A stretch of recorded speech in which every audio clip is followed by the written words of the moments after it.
ഇത് എൻ്റെ കുറേ വർഷങ്ങൾ പഴക്കമുള്ള നാടൻ അടീനിയമാണ്. ഇത് ഞാൻ കമ്പുമൊക്കെ മുറിച്ച് നട്ട് കിളിപ്പിച്ച അടീനിയമാണ്. സാധാരണ പിങ്ക് കളറാണ്. നിറയെ പൂക്കളുണ്ടാകും. ഇപ്പം ഇത് പൂത്ത് തുടങ്ങിയിട്ടുണ്ട്. പക്ഷേ ഇതിൻ്റെ കുറേ കൊമ്പുകളൊക്കെ അഴുകിപ്പോയിട്ടുണ്ടായിരുന്നു.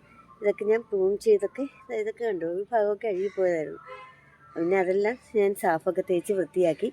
ഇപ്പം കുറച്ചൊക്കെ ഇങ്ങനെ കിളുത്ത് വരുന്നുണ്ട്.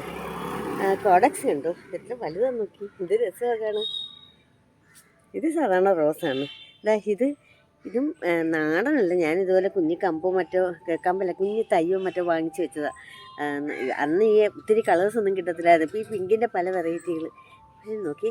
ആ പെറ്റൽസ് കണ്ടോ, ഇതിൽ എന്ത് ഭംഗിയുണ്ടല്ലേ, നമ്മൾ വരച്ച് വെക്കുന്ന പോലെ തോന്നുന്നില്ലേ, നല്ല രസമാണത്. ഇതൊക്കെ ഇങ്ങനെ പോയതാണ്, പിന്നെ അവിടെ നിന്നൊക്കെ കിളുത്ത് വന്നതാണ്. ഭാഗ്യത്തിന് ഇതിൻ്റെ കോഡക്സിനൊന്നും വലിയ പ്രശ്നങ്ങളൊന്നും ഉണ്ടായില്ല. നല്ല വലിയ കോഡക്സാണ്. ഇതും ഒരു 10 വർഷമൊക്കെ ആയി കാണും.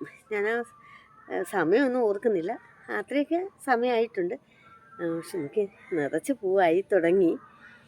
ഇടയ്ക്ക് ഒരു സമയത്ത് പൂവില്ലാതിരിക്കുമായിരുന്നു. പക്ഷെ നോക്കി, ഇതിനകത്ത് എനിക്ക് തോന്നുന്നു ഞാൻ ഈ ചെടിയിലാന്ന് തോന്നുന്നു, ഞാൻ വേറൊരു സൈസിലെ പെറ്റൽസ് ചെടി ഗ്രാഫ്റ്റ് ചെയ്തിട്ടുണ്ടായിരുന്നു. ഇനി ഉണങ്ങിപ്പോയ കൂട്ടത്തിൽ അത് ഗ്രാഫ്റ്റ് പോയതാണോ, ഞാൻ പ്രൂൺ ചെയ്തപ്പോൾ അറിയാതെ തന്നെ മുറിച്ച് കളഞ്ഞാണോ എന്നൊന്നും ഓർക്കുന്നില്ല. ഇതൊക്കെ പലതും ഗ്രാഫ്റ്റ് ചെയ്ത ചെടികളൊക്കെ ആയിരുന്നു. ഇപ്പം ഇത് സാധാരണ ഇത് മാത്രമേ ഉള്ളൂ.